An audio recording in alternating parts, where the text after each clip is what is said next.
नमस्कार, मेरा नाम गौरव दुबे है और मैं डिजिटल मार्केटिंग कंसल्टेंट और ट्रेनर हूँ सिंस 2013। और आज की इस वीडियो में मैं बात करने वाला हूँ कि बहुत सारे ऐसे हम ये कह सकते हैं कि as a digital marketing consultant मैं उनको क्लाइंट भी कह सकता हूँ कि बहुत सारे ऐसे क्लाइंट्स हैं जो अपने बिजनेस के लिए, अपनी वेबसाइट के लिए चाहते हैं कि सर्च इंजन ऑप्टिमाइजेशन का सर्विस गेन करें, अवेल करें। ठीक है, और सर्च इंजन ऑप्टिमाइजेशन सर्विसेज के लिए वो क्या करते हैं कि मल्टीपल एजेंसीज को या फिर मल्टीपल जो एसईओ फ्रीलांसर्स हैं उन्हें, एसईओ कंसल्टेंट्स को, या फिर बहुत सारे ऐसे पोर्टल्स हैं जो कि फ्रीलांसर्स प्रोवाइड करते हैं, वहाँ पर जाकर के वो बेसिकली सर्च करते हैं इनिशियल पीरियड में कि कौन सी ऐसी वेबसाइट है या फिर कौन सा ऐसा कंसल्टेंट है, ठीक है, जो कि आपको काफ़ी लोवेस्ट कॉस्ट में अच्छी सर्विसेज प्रोवाइड कर सकता है।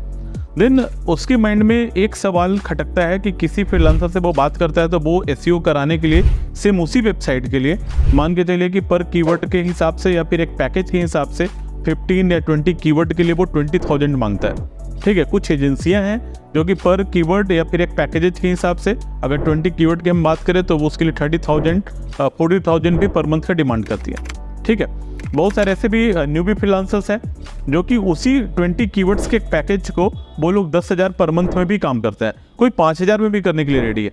ठीक है, इवन कि मैंने देखा है कि आजकल लोग 3-3 हज़ार रुपये में भी एसईओ करने के लिए रेडी है।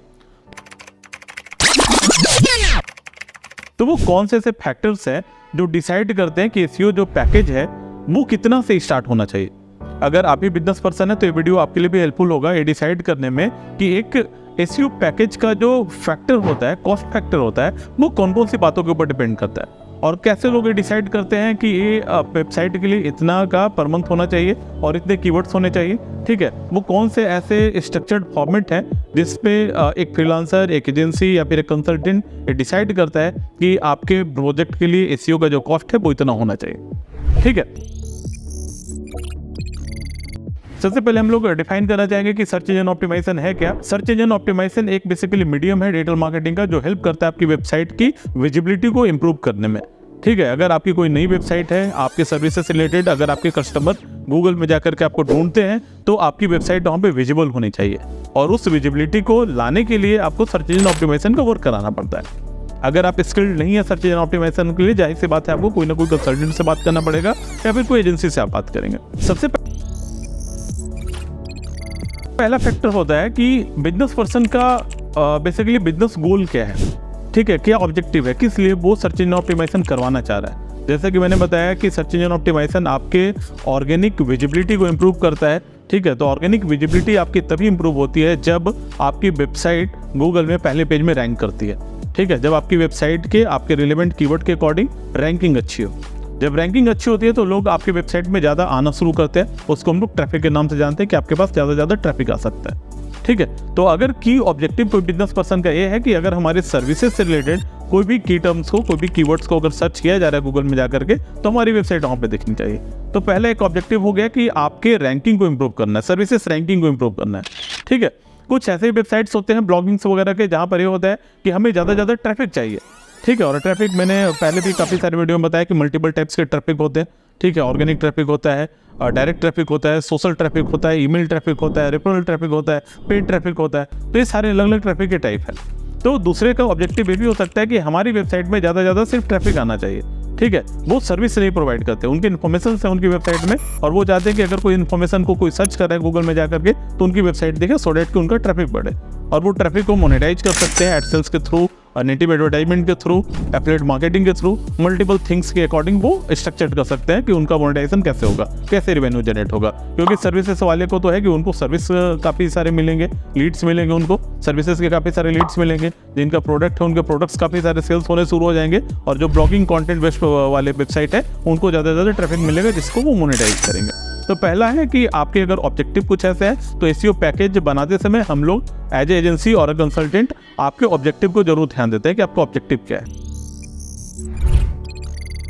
जो दूसरा फैक्टर होता है वो ये होता है कि जब एक कोई फ्रीलांसर या फिर कंसल्टेंट या फिर एजेंसी पर्सन आपकी वेबसाइट को ऑडिट करते हैं। ऑडिट का एक ऐसा प्रोसेस होता है जहाँ पे हम लोग आइडेंटिफाई करने की कोशिश करते हैं कि आपकी वेबसाइट में क्या पहले से कुछ एसईओ हुआ है या नहीं हुआ है, क्या आपकी वेबसाइट बिल्कुल कोर है अभी।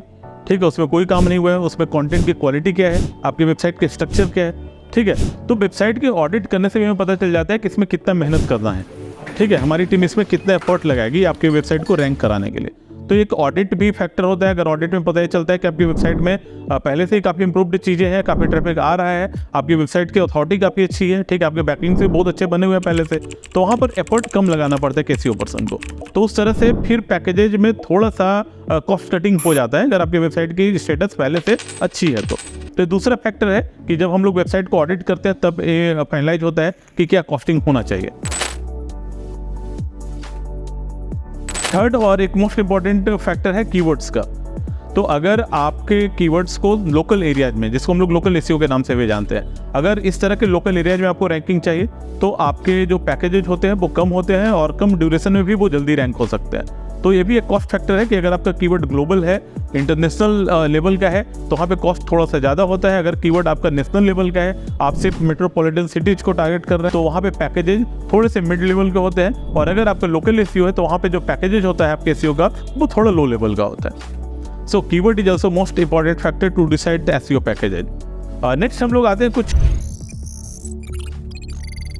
इंटरनल थिंग्स के बारे में। लाइक कुछ ऐसी वेबसाइट्स हम लोगों को मिलते हैं जिससे पहले से ऑन पेज ऑप्टिमाइजेशन तो हो चुका है लेकिन बैकलिंक्स नहीं बने हैं। बैकलिंक्स के कारण बहुत सारी पेजेज हैं जिसको अच्छे रैंक नहीं मिल पा रहे हैं। 7वें पेज में, तीसरे पेज में, चौथे पेज में जाकर के उनका जो रैंकिंग है वो स्टक कर गया है, वो पहले पेज तक आ नहीं पा रहा है। तो उस तरह की वेबसाइट्स को भी हम लोग एनालाइज करने के बाद फाइंड आउट करते हैं कि इसमें ऑन पेज करने की ज़रूरत है ज़्यादा, ठीक है, या फिर इसमें बैकलिंकिंग के ऊपर ज़्यादा फोकस करने की ज़रूरत है, कंटेंट ऑन पेज वगैरह सारे चीज़ परफेक्ट है।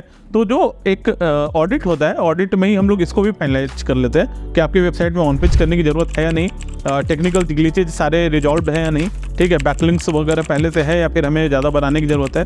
तो टोटली डिपेंड करता है ऑडिट के समय ही। लेकिन इंपॉर्टेंट फैक्टर है कि आपका ऑन पेज, आपका ऑफ पेज, आपका टेक्निकल, ये जो मेन बेस्ट चीज़ें हैं, उसके साथ साथ क्वालिटी ऑफ द कंटेंट, ये सारे अगर स्ट्रॉन्ग है कि नहीं। अगर नहीं है, कुछ भी नहीं है, तो फिर वहाँ पे पैकेजेस थोड़े से महंगे हो जाते हैं। क्योंकि एसईओ टीम के तरफ से एक राइटर भी इंगेज होता है आपके वेबसाइट के लिए जो आपके कंटेंट के ऊपर काम करता है। बहुत बार तो ऐसा होता है कि जो क्लाइंट्स हैं वो खुद कहते हैं कि मेरे राइटर है, आप उनका हेल्प ले सकते हैं। देन उस समय कॉस्टिंग का बहुत ज़्यादा फर्क नहीं पड़ता क्योंकि राइटर अगर आपको क्लाइंट की तरफ से मिल रहा है तो आप मनचाहा कंटेंट वहाँ से ले सकते हैं।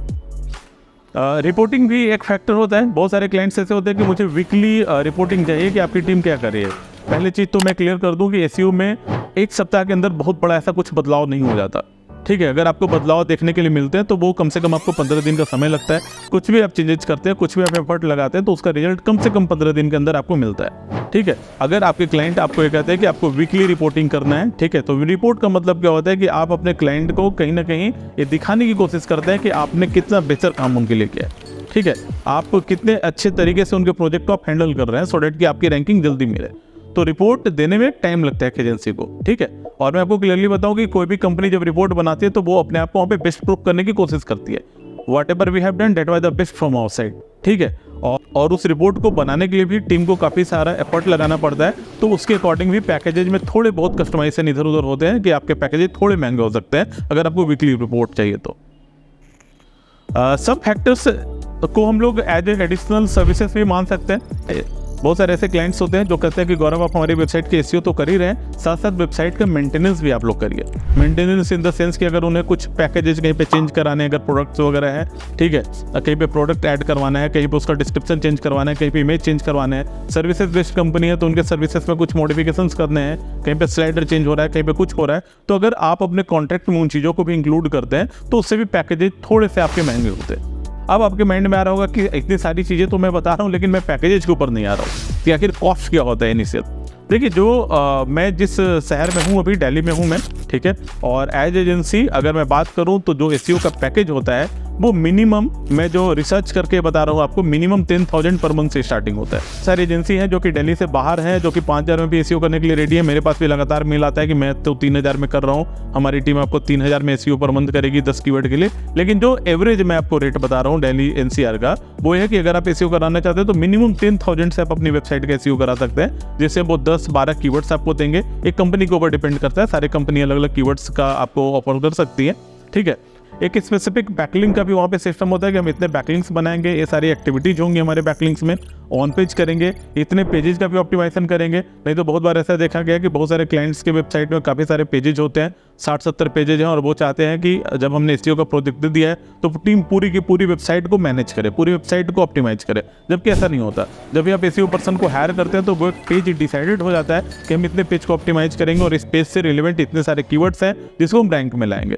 ठीक है, तो जो बेसिक पैकेज है 10 से 15 कीवर्ड का, वो 10,000 से भी स्टार्टिंग होता है। ठीक है, अगर हम अपनी एजेंसी की बात करें तो हमारे एजेंसी में मिनिमम एसईओ का पैकेज 15,000 से स्टार्टिंग होता है, जहां पे हम 15 कीवर्ड के लिए काम करते हैं। ठीक है, 15 कीवर्ड जो होते हैं वो इंडिविजुअल है, अगर उसका परमुटेशन कॉम्बिनेशन करेंगे तो 15 को 45 तक भी पहुंचाया जा सकता है। लाइक अगर एक सिंपल एग्जांपल मैं दूं कि डिजिटल मार्केटिंग कंपनी इन दिल्ली एक कीवर्ड है, जिसमें से अगर कोई सर्च करता है बेस्ट डिजिटल मार्केटिंग कंपनी इन Delhi, top digital marketing company इन Delhi, top 10 digital marketing company इन दिल्ली, तो अगर आप एक कीवर्ड डिजिटल मार्केटिंग कंपनी इन दिल्ली को रैंक अच्छे से करा लेते हैं तो इन सारे कीवर्ड से भी आपकी वेबसाइट की रैंकिंग अच्छी आ जाती है। तो जो कोर कीवर्ड होता है वो बेसिकली 15 होता है, लेकिन जब रैंकिंग आने लगती है तो वो 40, 45, 50 तक भी पहुंच जाता है, क्योंकि जब आपने इस कीवर्ड को रैंक करा लिया तो इससे रिलेटेड और भी काफ़ी सारे सर्च टर्म होते हैं जो आसानी से रैंक हो जाते हैं। ठीक है, तो और भी आगे अगर आपके कीवर्ड बढ़ते जाएंगे तो मैं आपको दिखा रहा हूँ हमारे वेबसाइट में इस तरह से पैकेजेस डिसाइड किए गए हैं, जो कि 15,000 का भी है, उससे ऊपर का भी है।